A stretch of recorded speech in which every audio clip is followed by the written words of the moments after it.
Hi, Life Group leaders. My name's Ken Gaines, and I'm going to bring the lesson to you this week.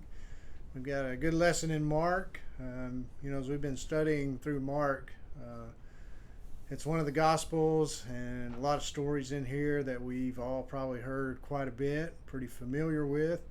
And so these lessons look like softballs on the outside, but as you start to dig into them, that's one of the great things about the Bible. You always learn something new, and you start really getting into some meat instead of some milk like you thought you were going to get. And that's what we've got again this week, because our lesson comes out of Mark chapter 6, and it is the feeding of the 5,000.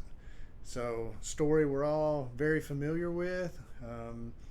It's a story that people that aren't even Christians know about. I mean, it's a pretty famous miracle that Jesus performed. But we're going to talk about maybe some things that you can talk about in your class that you might not have discussed before or thought about before. And we're going to do a little bit of walking in their shoes to try to understand what was really happening and kind of get a feel for the scene there. So our lessons in Mark chapter 6, verses 30 through 44. What happened earlier in chapter 6 is Jesus had sent the apostles out, and they had went about the countryside teaching, doing miracles. He had empowered them to heal people and cast out demons. And so they had been spreading the gospel of Jesus.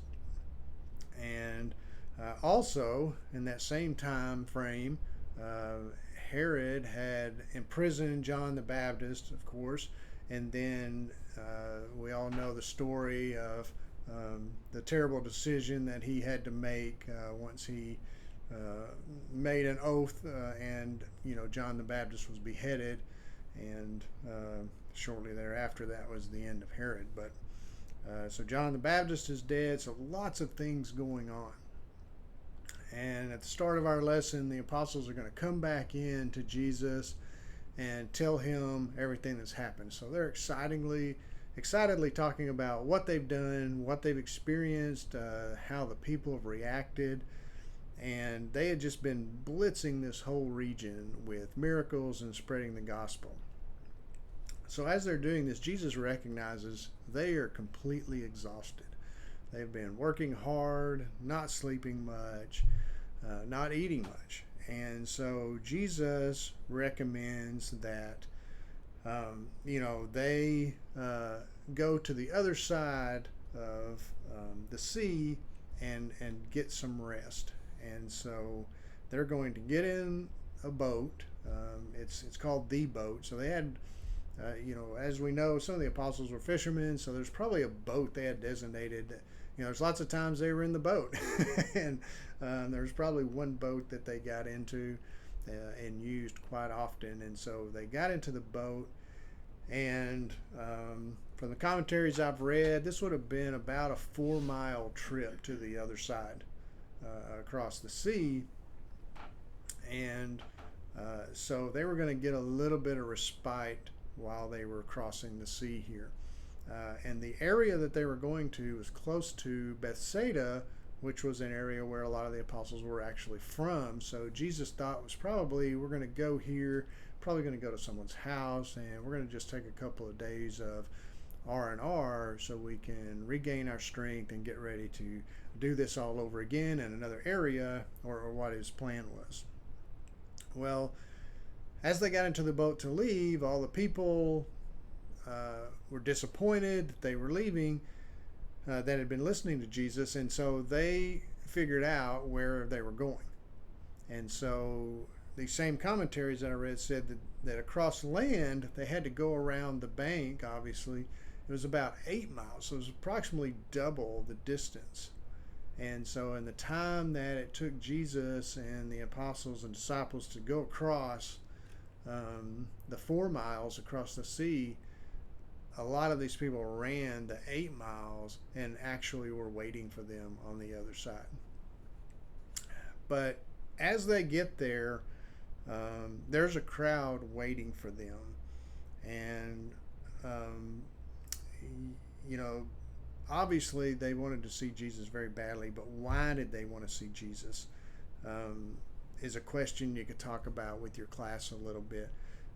In John's gospel, he tells us that they wanted to see him perform more miracles. That's why they were there. They loved the entertainment. They wanted more entertainment. That's why they were so eager to see him. And so they weren't there to get more of the gospel. They weren't there to hear more of the wisdom and teachings that Jesus had been giving them. They were there to be entertained. And so, knowing that, and obviously Jesus knew that, they get to the other side. They're still tired. They were going to get some rest. And now here's all these people.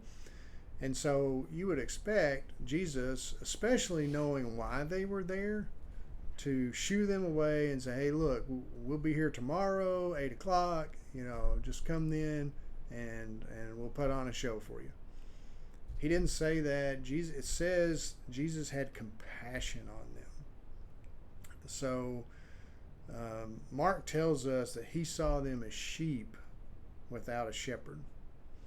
And when sheep don't have a shepherd, they typically end up dead for starvation. I mean, they don't know how to find food and water. They don't know how to protect themselves from the elements, from predators. And they're very helpless without shepherds. Shepherds are very important and vital to a flock of sheep. And this is how Jesus viewed them. It says he had compassion on them. So he knew they weren't there to listen to the gospel of him being the Son of God. However, he had compassion on them, and so he started teaching them again. Probably teaching them the exact same things he had been teaching them, but he didn't do any miracles. And so, one of the things I thought about when I read this is, in our society today, there's a lot of immoral, culturally progressive people. How do we approach those people? Do we approach them aggressively, as the other side, or do we have compassion on those people? Because obviously they don't have the truth, and they're not believers, and they need Jesus, and we're supposed to share the gospel with them. But is that the first thought that comes to our mind when we meet people like this? And so Jesus here shows an example. He knew these people weren't here to hear the gospel. He knew they were there for something else. He knew he was tired. He knew the apostles were tired. Yet he still had compassion on them and saw them as sheep without a shepherd. And so he was going to minister to them in that way. So Jesus teaches them for a while, and then the disciples, they're still tired and hungry. And so this just feels like the never-ending story to them, right? It's like, look, when is this going to be over? Well, it's starting to get into the evening now, and they're like, okay, hey, Jesus, can we wrap this up? Because we really need to get some dinner and get some rest. You've probably felt like that at some point before. We've worked hard all day long, and it's getting into the evening time, and you're just ready to relax and have some good food and get some rest. And that's what they were feeling at this time. So Jesus, had already recommended that they get some rest, so they assumed he would go along with this. Well, instead, he gives them a very odd answer, right? They say, hey, let all these people go into the surrounding areas. They weren't actually in the little town of Bethsaida. They were kind of out in the outskirts of it, and so it was a fairly desolate area. There weren't any restaurants there or anything like that. And remember how these people had gotten there. They were listening to Jesus on the other side and had probably intended to do that for a while and then go home. So it wasn't like they, packed lunch for the day. And then when they said, oh, he's going to the other side, they took off and, ran and met him on the other side. So it wasn't like they had brought a picnic lunch. And so the apostles said, hey, these people need to go somewhere to other towns. I mean, Bethsaida wasn't going to be able to take care of all these people. In Matthew's gospel, it tells us about the crowd. It said there's 5,000 men as well as the women and children. So this crowd's probably 25,000 strong. And if you want to get a mental image of what that looks like, that's going to be, think of Simmons Arena. If you've ever been to Simmons Arena for an event, that holds about 20,000 people. And so imagine that thing full and Jesus in the center of it. That's what the apostles were looking at. And so they were tired and hungry. They said, hey, all these people need to go somewhere because they're obviously going to have to go to different areas. Bethsaida's not going to be able to take care of all these people. And Jesus said, well, you should give them something to eat. Now, remember, the disciples are tired. They're hungry. How are you when you're in that state of mind? A little irritable? And so when Jesus said this to them, their reaction probably was better than what mine would have been. But when they did answer him, they answered him sarcastically, and they said, surely you don't think we can take care of all these people? They said it would take, we have 200 denarii, which was 8 to 12 months worth of pay for a single person. They said we could spend all of that. We still wouldn't have enough food. And where are we going to spend it at anyway? It's not like there's a grocery store down on the corner here. Now, also think about this. What have the disciples been doing? Why were they tired? They had just been out performing all these miracles that Jesus had allowed them to do, empowered them to do. Jesus had been performing all these miracles. And yet, at every turn, when the reality of life hits them, they completely just forget about all of that and become very, very practical. And, I think God gives us common sense, but practicality is something that He diverges from quite a bit because He's God. And putting our trust in Him is part of overcoming that. And that's harder for some people than others. Me, I deal a lot in practicality, and so it's very hard for me to get away from that in certain situations and say, God can do anything He wants. So just because I can't see how this is going to turn out doesn't mean He's not going to make it happen that way. And that's what happened here. Jesus was kind of testing them.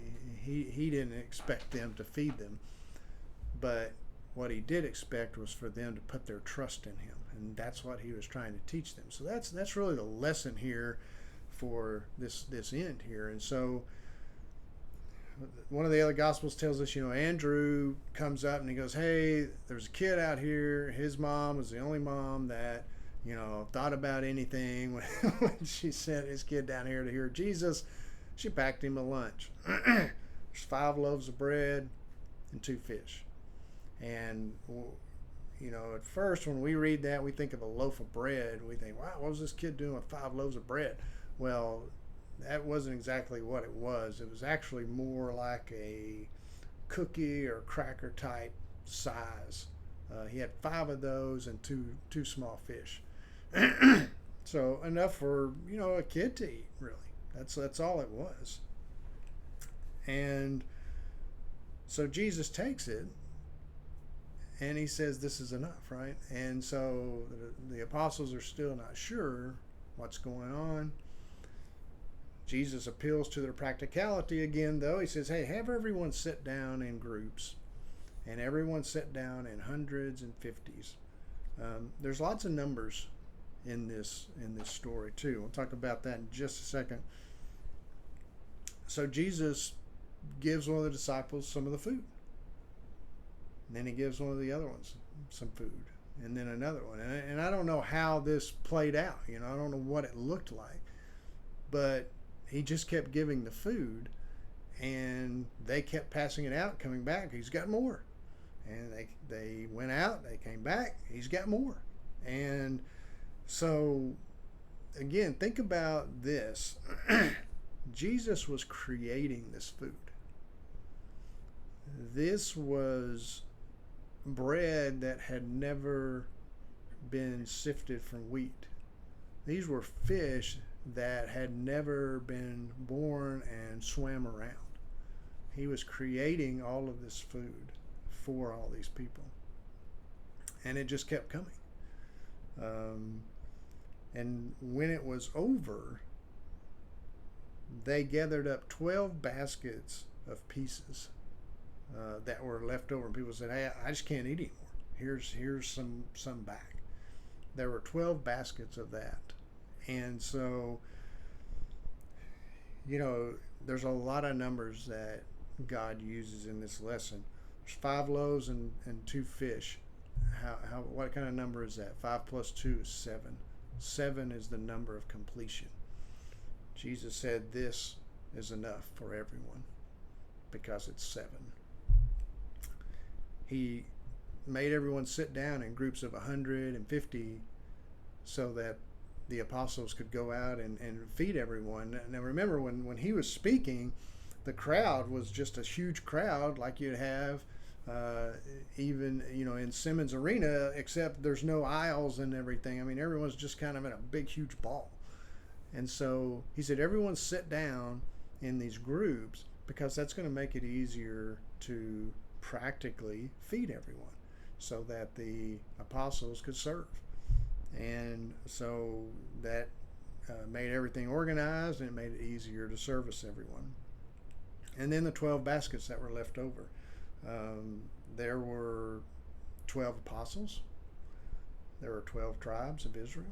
So again, the analogies of all of this stuff is just amazing how God works all of this in there. How did Jesus know to create enough fish and enough bread so that there would be 12 baskets left over? Just amazing, right? It's not coincidence. The other thing I thought about too in this is, where did these baskets come from? Again, no one packed a lunch for this thing, not even Jesus and the apostles. I mean, and I don't know what they did with this food afterwards, but it was, these weren't just big fishing baskets that they had in the boat, I'm assuming. So maybe Jesus created the baskets too. Again, how did the apostles go out into the crowd and serve the people? The boy only had one basket. So was Jesus creating baskets at the same time? Again, this was definitely a supernatural thing. The apostles recognized it. The people that were there surely would have recognized it. But the thing about it is, Jesus wanted to minister to these people. He had compassion on them. And so when it came time for him to show that he is the provider, that's what he did. He provided. And what he wanted was for the apostles, for sure, to understand that they need to put their trust in him wholly and fully for everything in life. And they were getting there, but they still had their limits, right? It's like, oh, Jesus, I trust you to help me cast out a demon, but feeding all these people, you're going a little too far for me right there. And so he's got to take them the next step. And that's what he's doing right here. And then he wanted that for the people as well. He had compassion on these people. He wanted these people to have that relationship with him, to believe. And so that's why he taught them, and that's why he also made this miracle, so that they would put their trust in him. So hopefully that gives you some things to talk about in your class. Again, at first glance, this lesson looks really easy. And then as you get into it, there's some things about it that really make you think about today, how we lean on Jesus and how much do we really trust God in every aspect of our life. Do we have some aspects where we say, okay, God, it's okay for you to lead here, but here, this is just what's got to happen. And so I think that's what he's trying to teach us here is to let him have control of everything in our life, and he's going to take care of us. So have a great lesson, and thanks for listening.